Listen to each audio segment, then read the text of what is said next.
Hello, Yukon 28209. Yes, this is Candy Matson.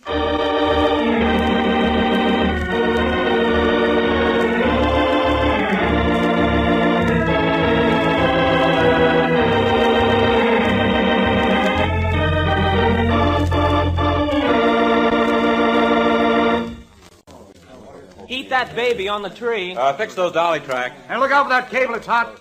Give me a hand with this thing. Mallard, what in the name of the San Francisco Police Department are you doing up here on Telegraph Hill? Working, Candy, in the name of the San Francisco Police Department. Here, with these people who are making the movie? Yeah, how about that? Me, a lieutenant in homicide, and I'm assigned to riding herd on these Hollywood characters. Oh, it's better than murder. I'll take murder any day.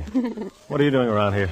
I did some shopping at Speedy's this morning. While I was pinching the avocados, they told me that there was a Hollywood gang over by Coit Tower shooting some scenes for a movie with a San Francisco background. They might just as well have stayed in the studio. They brought their own lawns, prop trees, fake bushes, the works.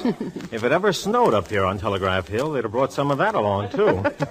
You've never worked in Hollywood, Mallard. Only God can make a tree, but Hollywood presumes to improve on them. What are they doing now? Just getting ready to shoot a scene, I think. Oh. They've been rehearsing it all morning. What's it all about, do you know? As far as I can figure, it's a story about San Francisco right after the gold rush. Look at all the costumes. Very authentic. Looks like they'd been shipped around the horn. By the way, Mallard, do you know who's in the picture? Some lush tomato named Cherry Dana and a Colorado boy, Buff Arnold. Arnold? Did you say Buff Arnold? That's right. Why? Oh, forgive me, Mallard, dear. I knew Buff Arnold when he didn't have a place to house in. He professed to carry a very warm torch for me. Aha. So that's why you so casually dropped by. Oh. An old flame, huh? Don't be ridiculous. I didn't even know the guy was here, let alone still in pictures. A likely story. All right, quiet, please. Let's have quiet. Quiet. This is a take. All set, Mr. Dix. We're ready. Good. Okay, Cherry, we'll roll this one. Take a chance on it. Just remember to keep up against those trees. We don't want any shots of those modern buildings below the hill. Oh, remember, Red. Where is my old pal, Buff Arnold, Mallard, dear? By me. Judging by what's been going on, he's not in this particular scene. All right, stand by. Roll 'em. Scene 47, take 10.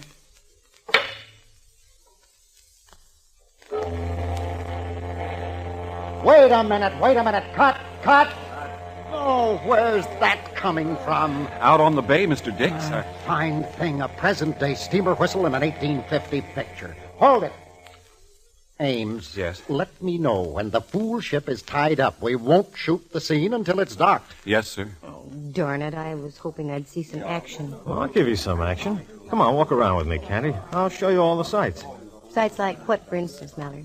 Oh, all the lights they brought up here. They must have 1,000 of them. Undoubtedly to wash out the wrinkles on the leading lady's face. And talk about props. It must have taken a whole freight train to get them up here. Well, I have to have them. For instance, look, right up there. Where, Mallard? Up there, above. In that tree, hanging by their necks. Oh, Mallard! Don't jump like that, Cupcake. Oh. They're only dummies hanging from those ropes. 3 of them. They look so realistic. I must admit, they really do. I understand they use them in a scene where they recreate a lynching in Portsmouth Square. Recreate, did you say? Yeah. Maybe you're right. Take another look, honey bun. A good look at the one in the middle. What are you trying to... Fry me for lard. That one in the middle is no dummy. You're no dummy either, boy of mine. How many times have you looked up there? Well, just a couple of times, but the last time I looked, the one in the middle wasn't an ex-human being. With that, I toss the whole thing in your lap, Mallard. I promote you back to homicide. Oh, why didn't these characters stay in Hollywood? 'Tis a bit of a shame, isn't it? Cluttering up our lovely Telegraph Hill trees with gently swaying corpses. Come on, Mallard. Let's give the director a slight touch of apoplexy.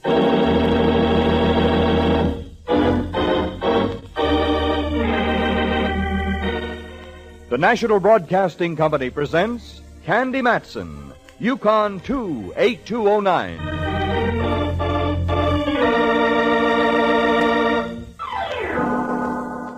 It's funny how sometimes when you're lazy and want to do nothing except live the good, pure life, trouble comes up and belts you over the head with a vengeance. Well, that's the way it happened to me. I'd just finished a deal that took me 3 weeks to crack. I made some good money out of it, banked it, and sat back to relax. When I heard about the movie company on location on the other side of the hill, my curiosity got the better of me. As of that moment, my contemplated relaxation was at an end. Period. Paragraph. I literally walked right into trouble because there was Mallard and cut down. Okay, Mr. Dix. Take a good look at him. You recognize the gent? I recognize him, yes, but I don't know him. He was one of the extras we used in a scene yesterday. Did he come up from Hollywood with you? I'm pretty sure he didn't. I think he was hired here locally.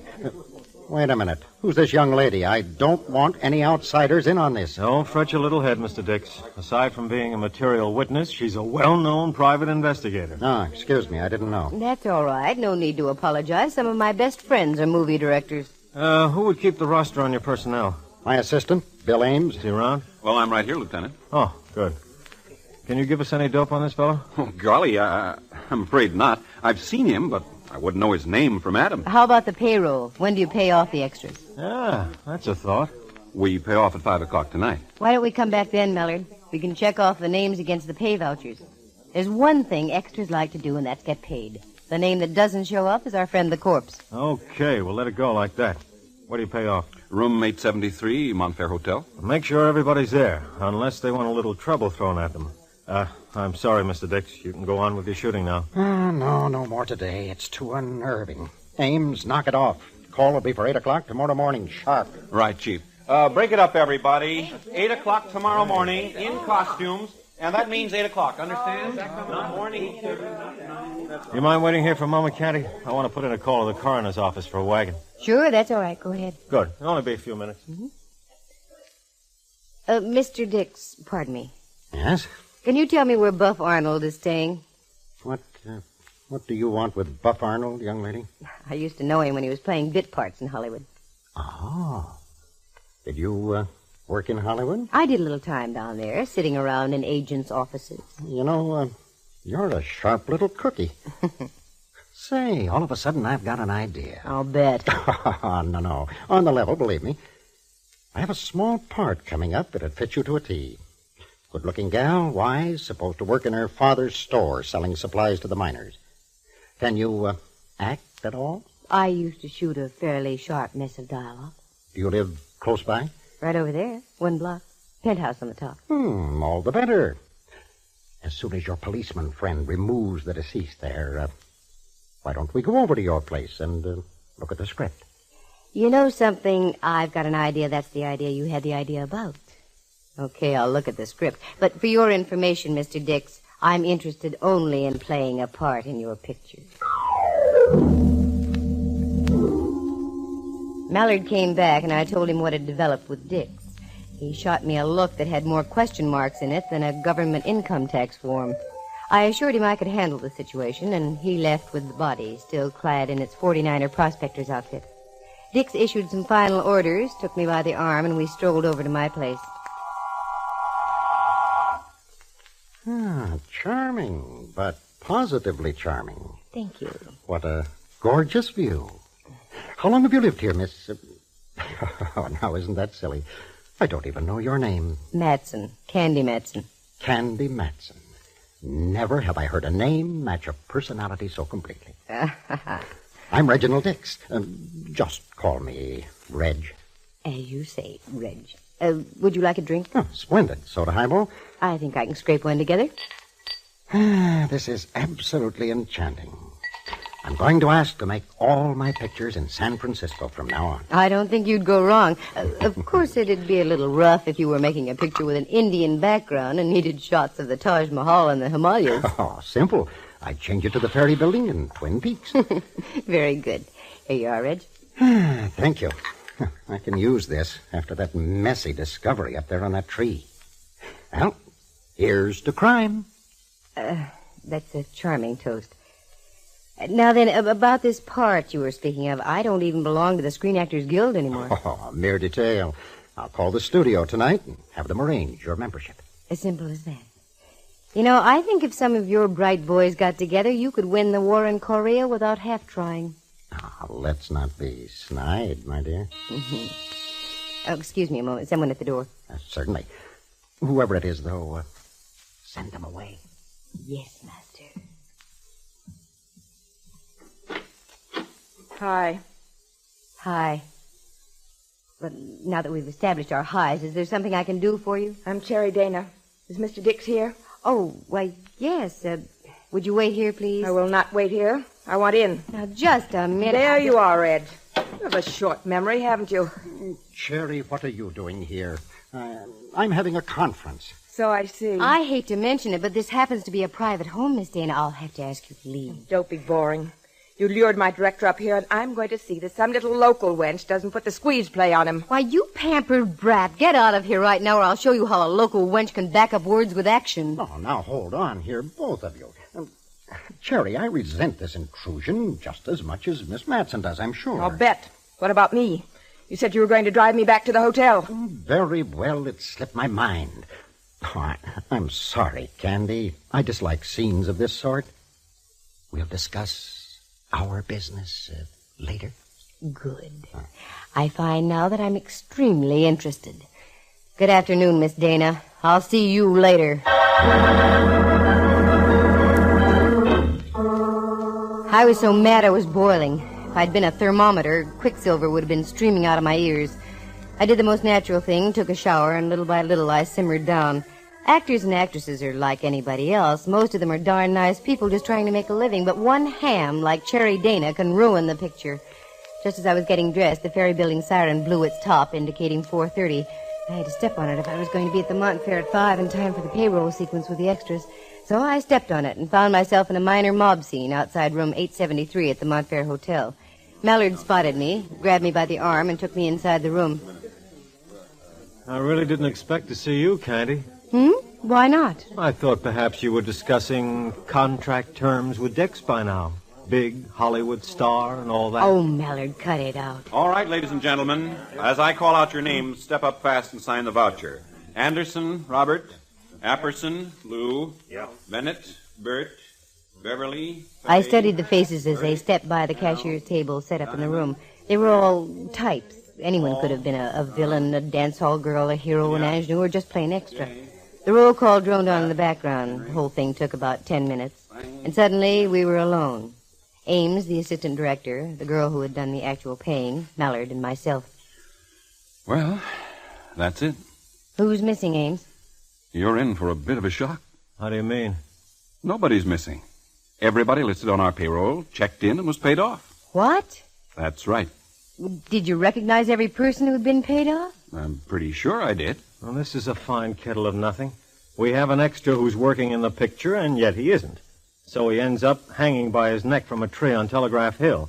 Who was the Joker? The Joker, the one you can play wild. Are you sure they're all paid? Well, positive. Double-checked with their guild cards and signatures. Well, isn't this cute? Oh, excuse me, please. Hello? Yes, this is Ames. Oh, yes, Cherry. What? He's what? Great Scott.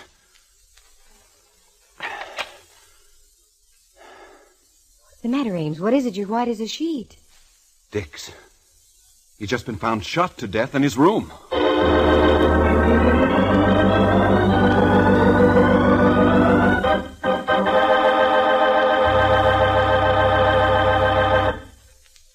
From San Francisco, the National Broadcasting Company is presenting Candy Matson, Yukon 28209.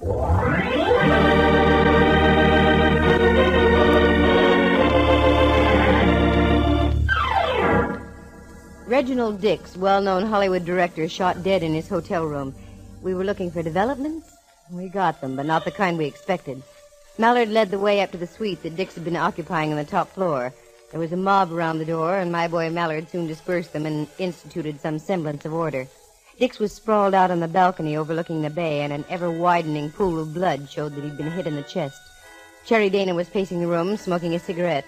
Ames stood in the middle with his jaw flapping. And who should be in the room, too, but my old pal from my days in Hollywood, Buff Arnold. Candy Matson. What a place for a reunion. Yes, isn't it? How are you, Buff? Ill. Terribly ill. If I have to step into the other room, I hope you'll understand.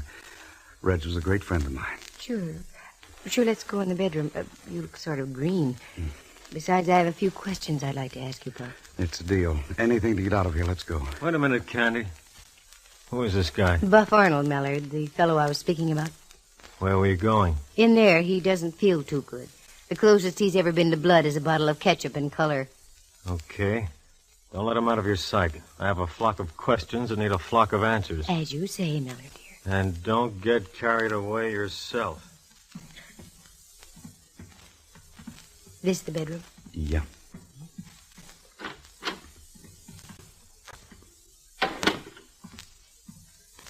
Well, Buff, you seem to be doing all right. A lot different than when I knew you in Hollywood, Candy. You look swell, Buff.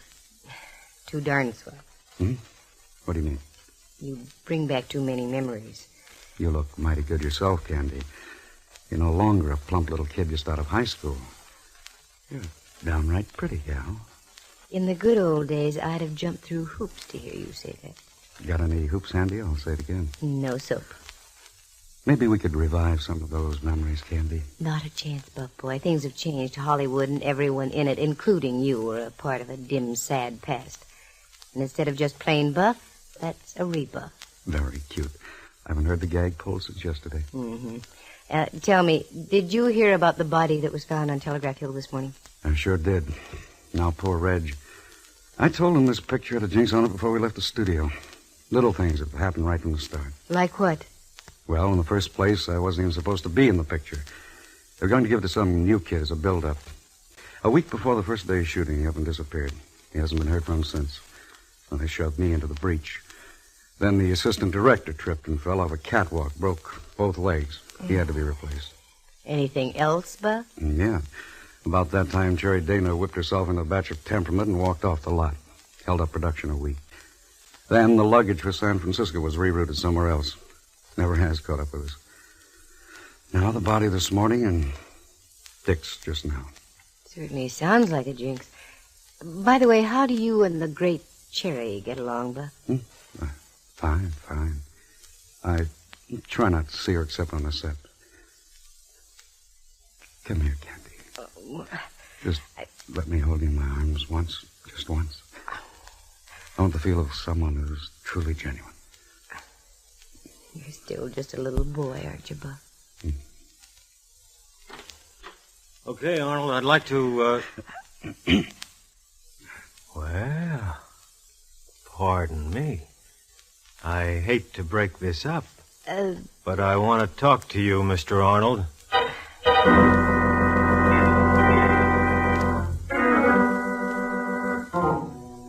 That was a fine time Mallard picked to walk in. And then I got to thinking, maybe it was a fine time. He was due to have a little fire set under him.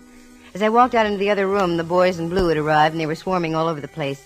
Ames was no longer present, neither was Cherry Dana. I wasn't going to give Mallard the satisfaction of an explanation, so I eased out the door and went down to the lobby. I asked where Ames was staying and went back up to his room, 672. A knock on the door produced results. Just a moment. Oh, Miss Matson. Something you wanted? Yes, may I come in? Why, yes. I was just lying down. This thing about Reg has knocked me for a complete loop. It seems to be quite a shock to everybody. You've been with Reginald Dix for a long time, haven't you, Ames? Well, off and on, yes. A good number of years. How about La Dana? Cherry? Well, I've known her extremely well, even before she became a top-flight star. Can you give me any idea who might have had it in for Dix? If you can, you better spill. The truth will come out sooner or later, Ames. It always does in things of this sort. I've only one little thing I can tell. I've already told it to your lieutenant friend. Oh? And what's that? As I got back from Telegraph Hill, I dropped by Reg's suite. Wanted to talk about tomorrow's shooting. As I drew near his door, I heard loud arguing. Arguing? Who were the opponents? Reg and Cherry Dana. Mm-hmm. And what were they arguing about, Ames? You? So that's it. Tell me, is Cherry the kind of woman who would turn killer on an impulse? It's hard to say. She has a terrible temper. Mm-hmm.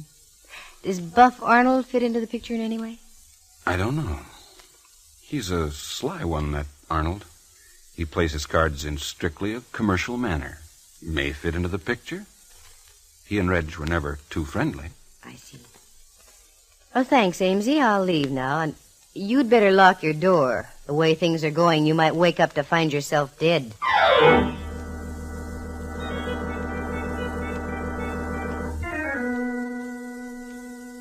I went up to Cherry Dana's suite, but I drew a blank there, no answer. So I went back to the scene of the murder, Dix's rooms on the top floor. Mallard was just leaving. He shot me a look that would have knocked out a North Korean tank at 1,000 yards and started to brush on by me, but I would have none of it. Now, just a moment, Boy Blue. Come on back to that over 21 level. Just because Buff had his arms around me is no sign we were playing a scene from Romeo and Juliet. I don't think I've seen that close a grip even in professional wrestling. Oh, cut it out. What'd you turn up in there? Anything at all? No, not a thing. Can't even find the murder weapon. Got any ideas? Lots of them. We've already taken Miss Dana into custody. I had a hunch it was leading in that direction. Incidentally, did you ever hear of a Christopher Seema? He's been a bookie around town here for several years. Christopher Seema? No, can't say I have. Why? He was the boy who was hanging from the tree. Oh. According to our files, he dabbled in everything from gambling to blackmail. Seema, that name rings bells somehow, Mallard. One other thing. This isn't personal, you understand? Yeah. But stay away from Buff Arnold. We've got our eye on him, too.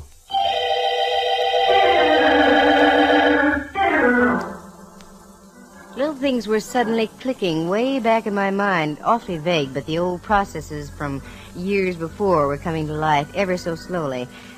Mallard had work to do, plenty of it, down at the Hall of Justice, work in which I was included out. I went outside on California Street, watched him get into a squad car with two of his men, and I waved him a goodbye. That was when I had another idea. Dix's suite.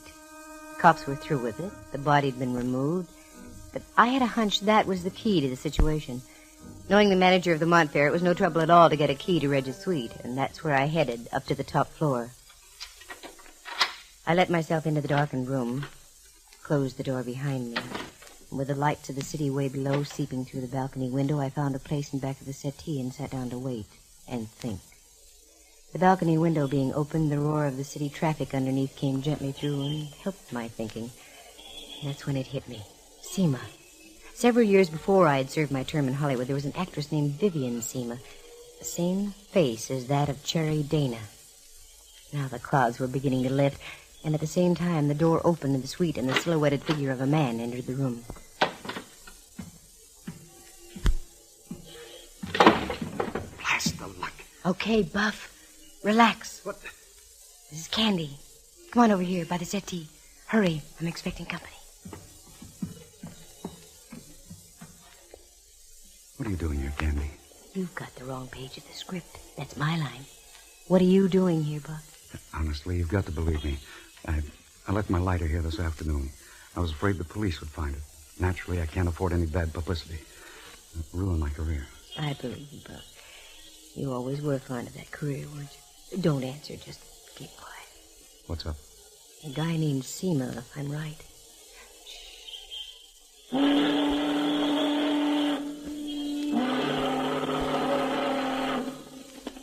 Since Reginald Dix didn't like him. Wait a minute. I think I hear someone coming along the hall.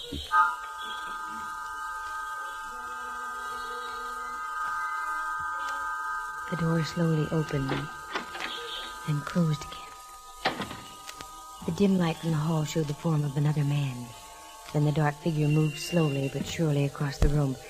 It stopped for a second or two, as though listening for something. Then moved again to the balcony, out onto the balcony, and whoever it was grabbed the ledge above, hoisted his feet up onto the iron grillwork, and hung over the city. That's when I acted. Okay, Ames, stay right where you are, in that position. What? You think I'm a fool? Candy's out on that ledge. He's ducked around the outside on that ledge. I'm a fool. Quick, Buff, go down the hall and get out on the fire escape. Cut him off. Okay, what are you going to do? Go out on that ledge after him.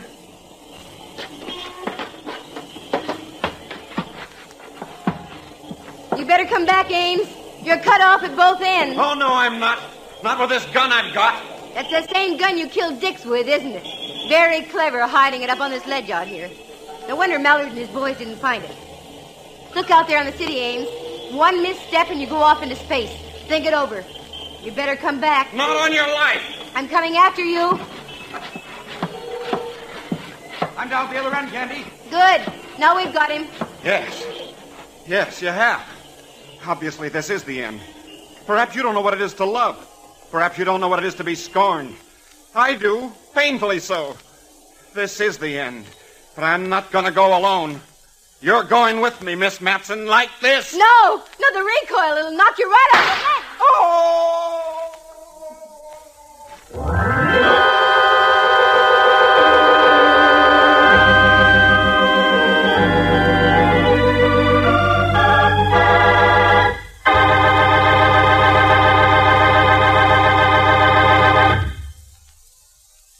So it was just a matter of jealousy. Is that right, Candy? That's right, Mallard, dear. The same thing you developed when you walked in on Buff Arnold and me. Okay, so I was burned up. Tell me more. It was the name Seema that did it, Mallard. Do you know what that is? All right, I'll play quizzies with you. What's the name Seema?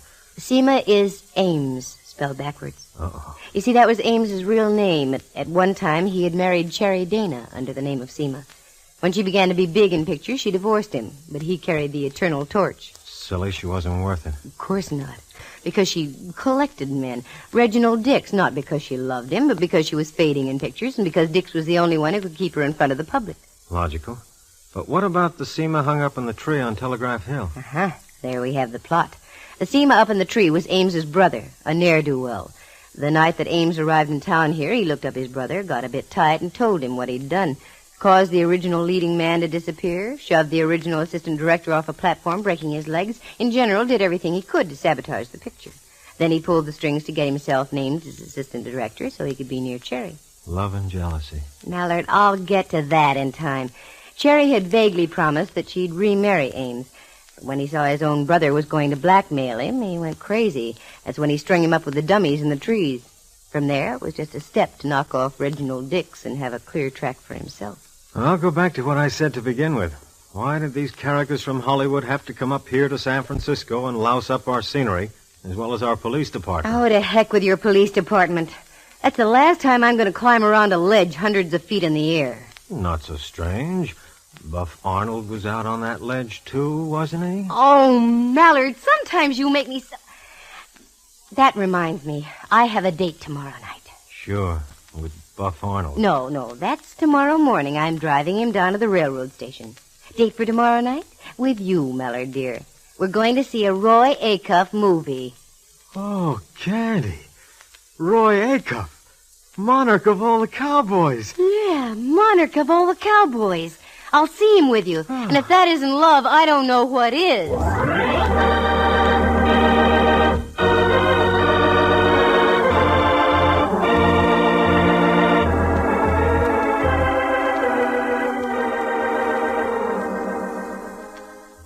Listen again next week at this same time.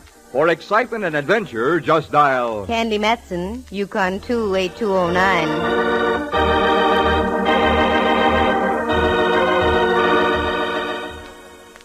Heard tonight were Hal Burdick as Reginald Dix, John Grover as Ames, the assistant director, Mary Milford as Cherry Dana, Kurt Martell as Buff Arnold, and included in the cast was Ken Langley. Henry Leff plays the part of Lieutenant Ray Mallard. The program stars Natalie Masters as Candy and is written and directed by Monty Masters. Sound effects are created by Bill Brownell, and Eloise Rowan is heard at the organ. The characters in tonight's play were entirely fictitious. Any resemblance to actual people is purely coincidental. Tonight's engineer was Clarence Stevens. The program came to you from San Francisco. Dudley Manlove speaking. This is NBC, the National Broadcasting Company.